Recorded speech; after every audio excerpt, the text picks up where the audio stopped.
नमस्कार, स्वागत है आपका भारत एक्सप्रेस राजस्थान में। मैं हूं आपके साथ सुमित झा। राजस्थान में विधानसभा चुनाव में मतदाताओं ने हर 5 साल में सरकार बदलने का रिवाज कायम रखते हुए राज यानी सरकार को बदल दिया है। राज्य की 200 सीटों वाली विधानसभा में भारतीय जनता पार्टी बीजेपी को स्पष्ट बहुमत मिल गया है। विधानसभा की 199 सीटों पर हुए मतदान के वोटों की गिनती रविवार को हुई। इसमें बीजेपी ने 115 सीटें जीती, कांग्रेस 69 सीटों पर सिमट गई।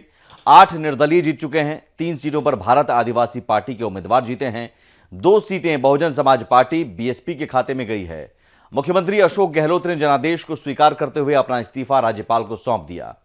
गहलोत ने चुनाव परिणामों को सभी के लिए अप्रत्याशित बताया है।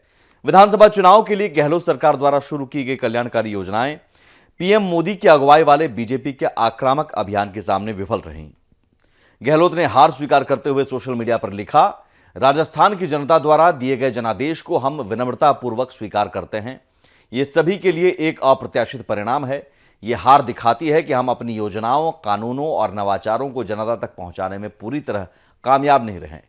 बीजेपी के प्रदेश अध्यक्ष सीपी जोशी ने कहा कि ये जीत पीएम मोदी के नेतृत्व और बीजेपी के राष्ट्रीय अध्यक्ष जगत प्रकाश नड्डा, गृहमंत्री अमित शाह के कुशल मार्गदर्शन की जीत है।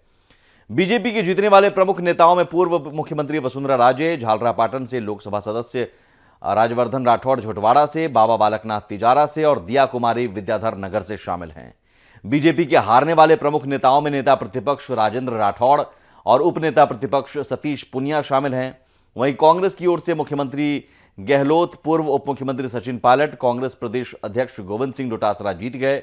कांग्रेस के हारने वाले नेताओं की लंबी सूची में विधानसभा अध्यक्ष डॉक्टर सीपी जोशी, मंत्री गोविंद मेघवाल, भंवर सिंह भाटी, कोलायत से विश्वेंद्र सिंह, डी कुम्हेर से, सालेह मोहम्मद पोखरण से, उदयलाल आंजना निम्बाहेड़ा से और प्रताप सिंह खाचरियावास सिविल लाइन्स से हार चुके हैं। इन नेताओं के नाम हारने वालों में शामिल हैं।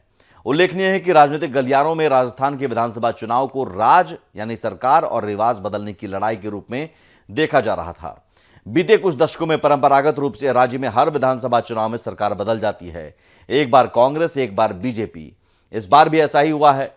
राज्य में 200 में से 199 सीटों पर 25 नवंबर को मतदान हुआ था, जहां 75.45% मतदाताओं ने वोट डाले। राज्य की करणपुर सीट पर कांग्रेस उम्मीदवार के निधन के कारण चुनाव स्थगित किया गया। मत प्रतिशत के मामले में बीजेपी और कांग्रेस को मिले कुल मतों में लगभग 2% का अंतर रहा। चुनाव आयोग के अस्थायी आंकड़ों के मुताबिक बीजेपी को 41.69% वोट मिले और कांग्रेस को 39.53% वोट मिले। पिछले विधानसभा चुनाव में हालांकि यह अंतर 1% से भी कम का था। परिणाम आने के बाद तुरंत ही स्पष्ट नहीं है कि बीजेपी अगले मुख्यमंत्री के रूप में किसे चुनेगी। अभियान के दौरान मोदी ने स्पष्ट कर दिया था कि पार्टी का चुनाव चिन्ह कमल ही उसका चेहरा होगा। झालरापाटन विधानसभा सीट से जीतने वाली पूर्व मुख्यमंत्री वसुंधरा राजे इस पद के प्रमुख दावेदारों में से हैं।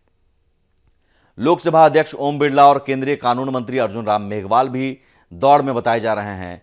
जयपुर ग्रामीण सांसद राजवर्धन सिंह राठौड़ झोटवाड़ा विधानसभा सीट से जीते हैं, उन्हें भी संभावित दावेदार बताया जा रहा है। उल्लेखनीय है कि राजस्थान के साथ साथ मध्य प्रदेश, छत्तीसगढ़, तेलंगाना और मिजोरम में विधानसभा चुनाव हुए हैं, जिसे 2024 के लोकसभा चुनाव से पहले सेमीफाइनल बताया जा रहा है। बीजेपी ने मध्य प्रदेश और छत्तीसगढ़ में भी जीत दर्ज की है। रुझानों में पार्टी के बहुमत का आंकड़ा पार करते ही जयपुर में बीजेपी के प्रदेश मुख्यालय में जश्न शुरू हो गया। पार्टी कार्यकर्ताओं ने पीएम मोदी के नारे लगाए। केंद्रीय मंत्री गजेंद्र सिंह शेखावत ने गहलोत पर कटाक्ष करते हुए कहा, जादूगर की जादूगरी और तिलिस्म अब समाप्त हो गया है।